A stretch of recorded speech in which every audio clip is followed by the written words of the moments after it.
Assalamualaikum warahmatullahi wabarakatuh, sahabatku, saudaraku semua.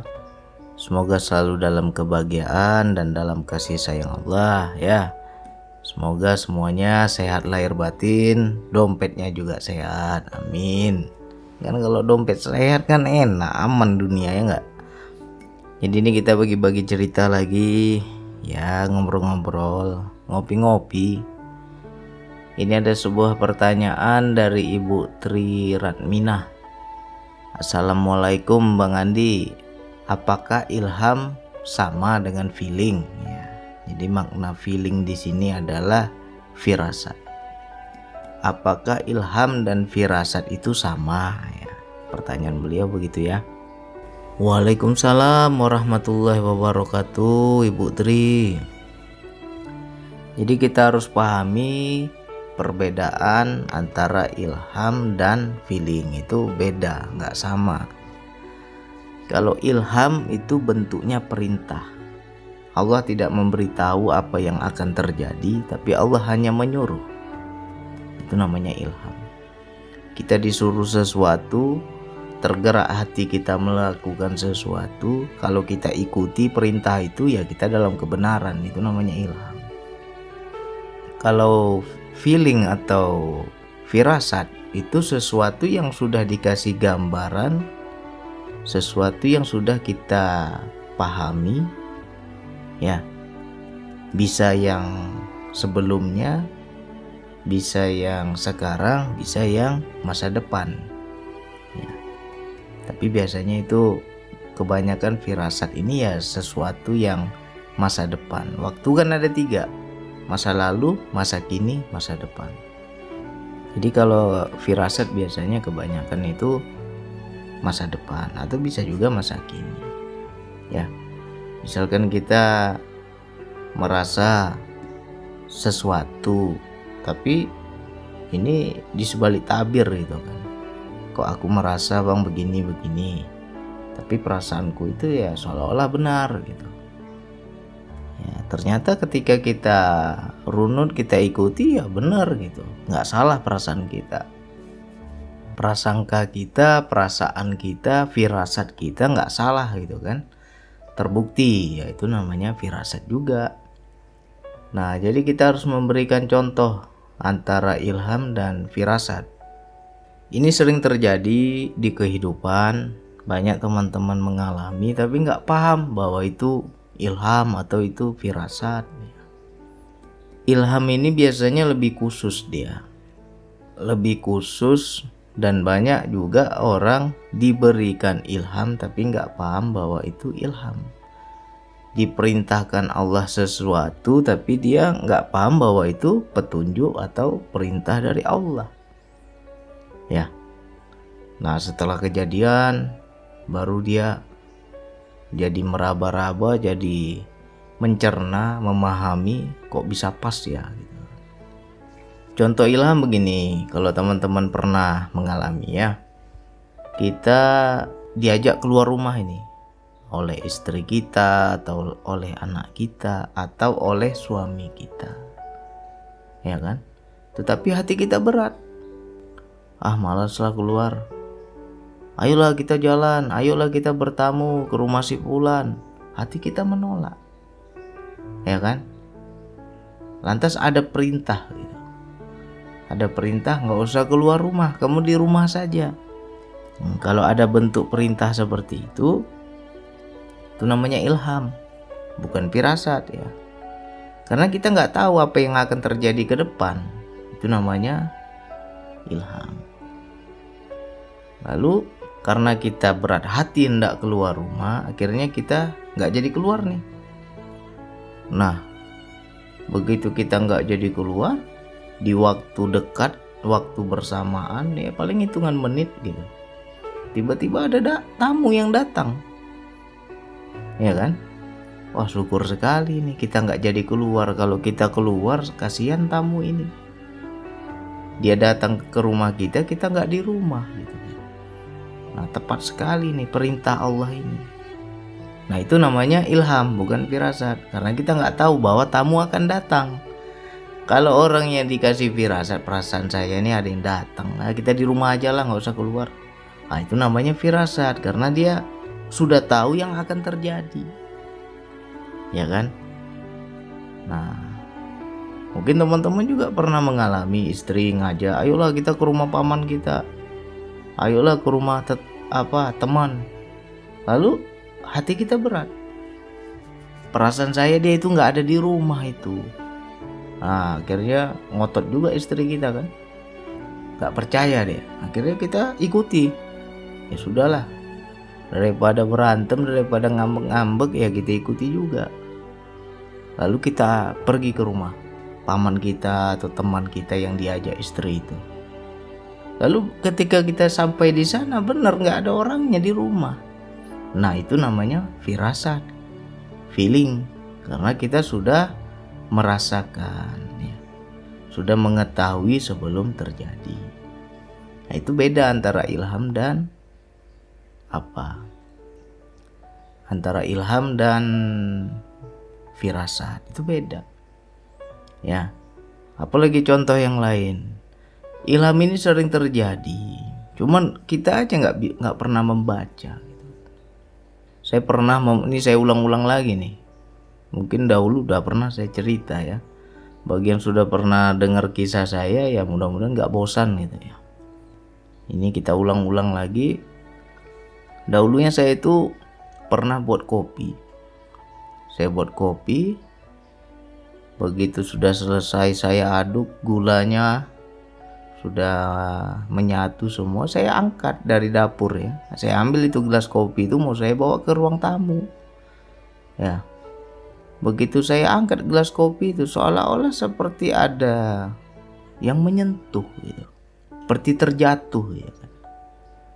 Seperti ada yang menyentuh tangan saya sehingga kopi itu tumpah. Begitu kopi itu tumpah kena kaki saya. Ya, saya pakai celana panjang itu. Kotor lah itu semua, bekas kopi ya kan. Kena semua kaki saya. Awalnya saya kesel gitu. Aduh, kok bisa terlepas? Kok bisa jatuh? Nah, karena kita nggak bisa membaca hikmah, ya kesel awalnya. Lalu saya ke kamar mandi cuci kaki, ya kan.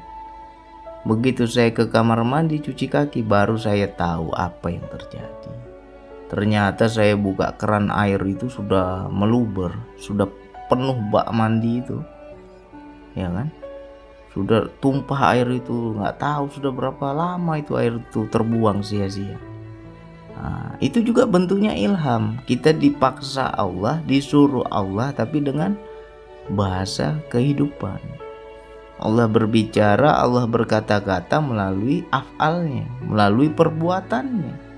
Allah lah yang menumpahkan kopi saya sehingga kena kaki. Udah kena kaki, saya ke kamar mandi cuci kaki. Nah, ketika saya cuci kaki, barulah di situ seolah-olah Allah itu ngomong. Itu di kamar mandi keran air sudah terbuka dari tadi itu, airnya terbuang itu, meluber itu. Kamu tutup itu keran air itu biar airnya nggak terbuang. Nah itu bahasa kita tuh seperti itu. Tetapi Allah berbicara melalui bahasa af'alnya, perbuatannya. Nah itu juga salah satu bentuk ilham.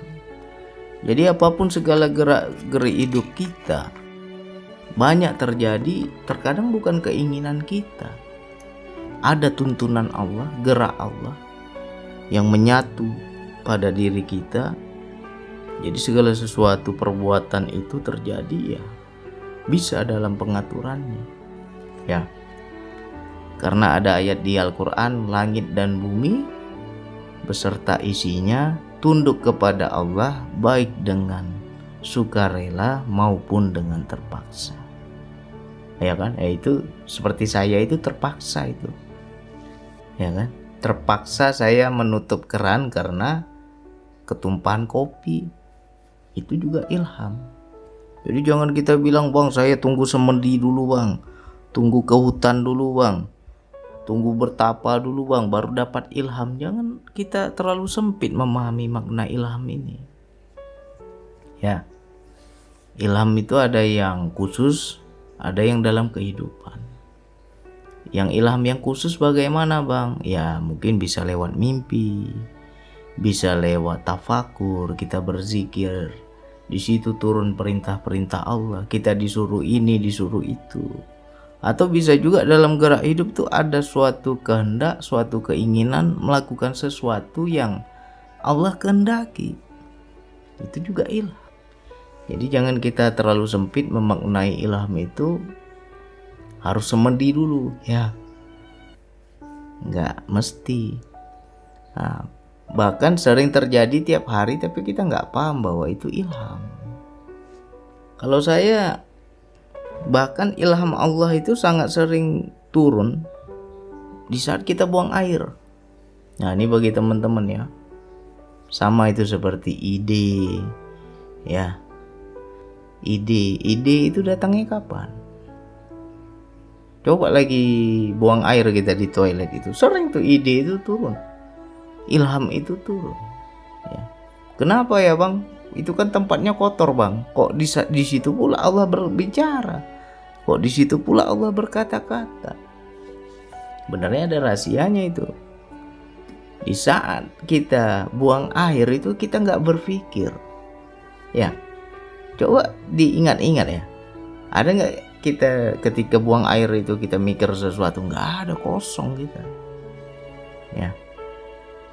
Nah ketika kita kosong itulah, di titik zero itu, titik kosong itu, pikiran kita nggak terlalu berat memikirkan dunia.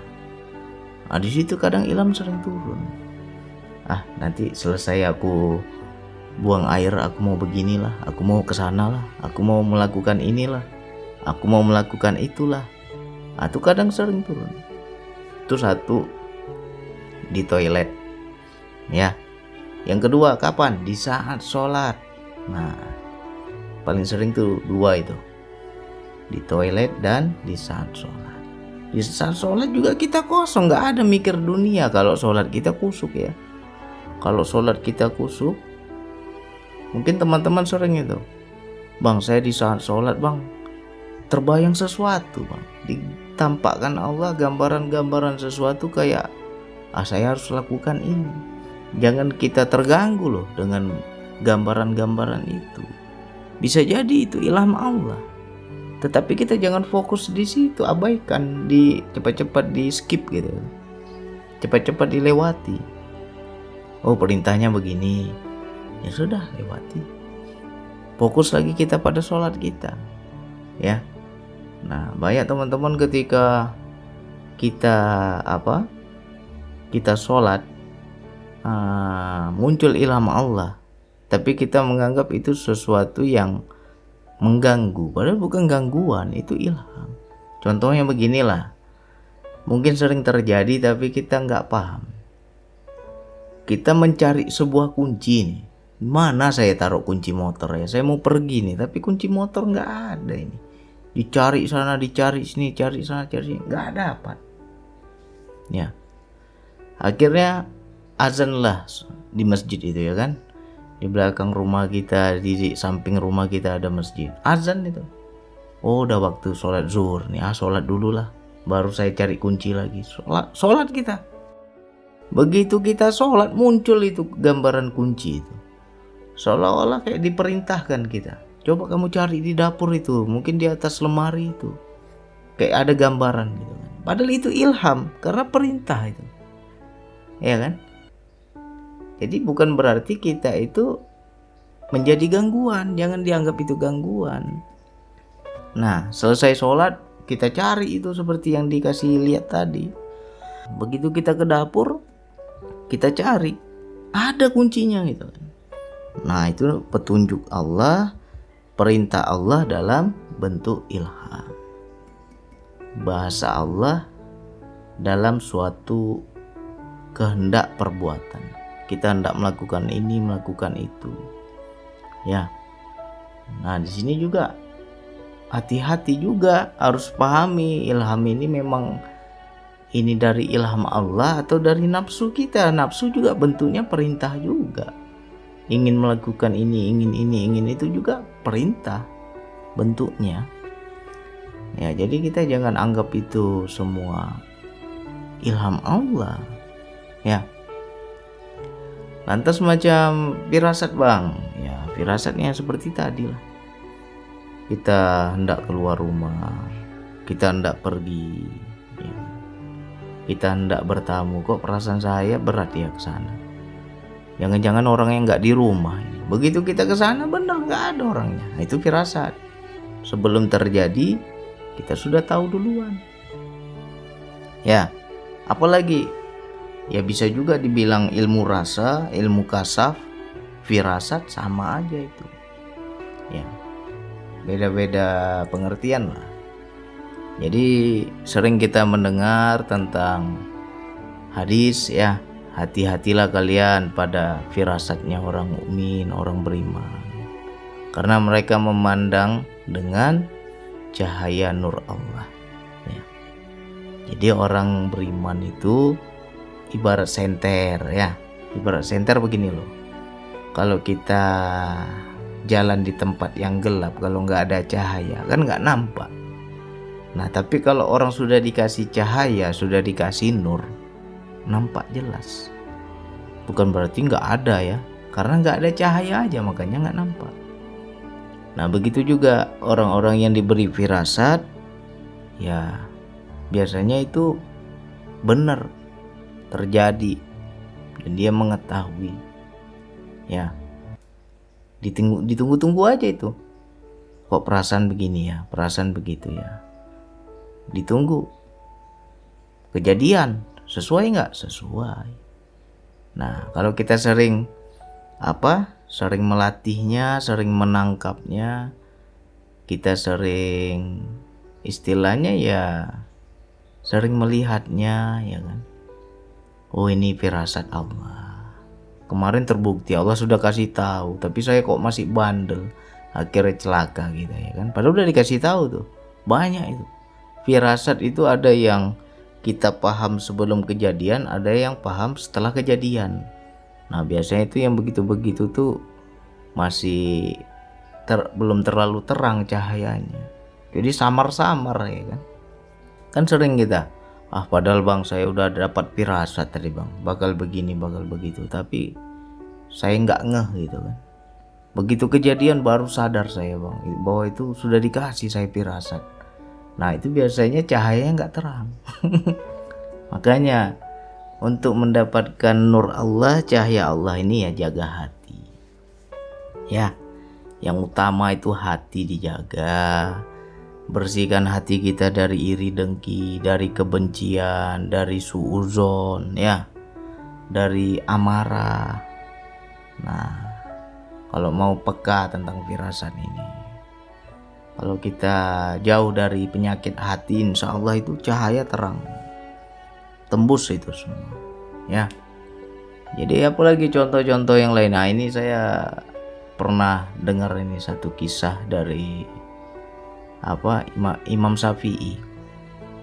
Pernah saya baca artikelnya yang berkaitan firasat ini ya kan.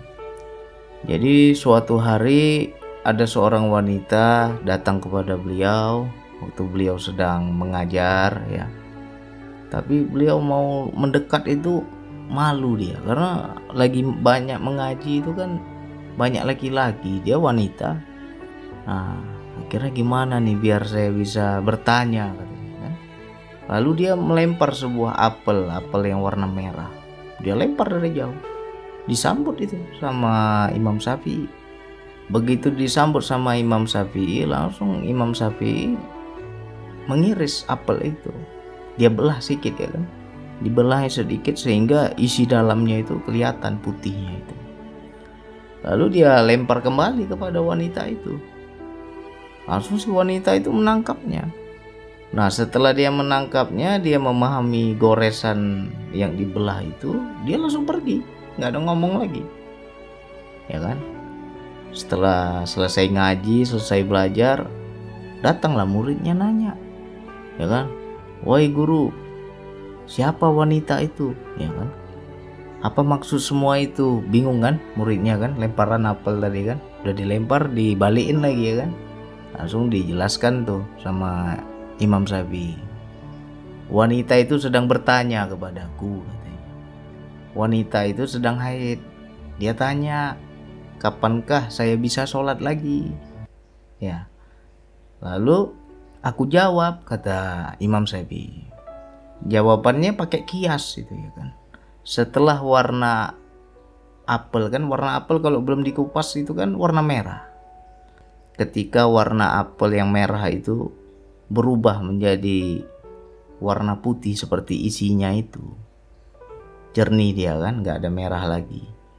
Nah, disitulah baru boleh sholat lagi, itu maknanya sudah suci, ya kan? Itu juga bentuk firasat itu, ya, pakai bahasa rasa itu.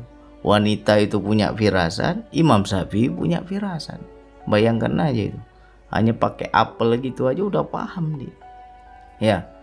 Jadi bicara bukan pakai kata lagi, tapi bahasa rasa. Itu juga bentuk feeling, bentuk firasat. Ya, ilmu itu ada. Nah, jadi bagaimana kepekaan hati kita bisa memahami, menangkap kalau kita sering mengolah rasa. Ya, jadi gimana Bang biar saya paham tentang ilham, saya paham tentang firasat, ya jaga hati. Ya, ilham itu akan cepat kita pahami kalau kita banyak berzikir kepada Allah. Orang yang banyak berzikir kepada Allah, insya Allah akan selalu memahami perintah Allah. Ya, ada kedekatan khusus kita sama Allah. Insya Allah itu ilham-ilham Allah kita akan paham. Disuruh ini, disuruh itu, perintahnya ini, perintahnya itu, ya kita akan paham. Nah, kalau wilayah firasat itu sama seperti cermin.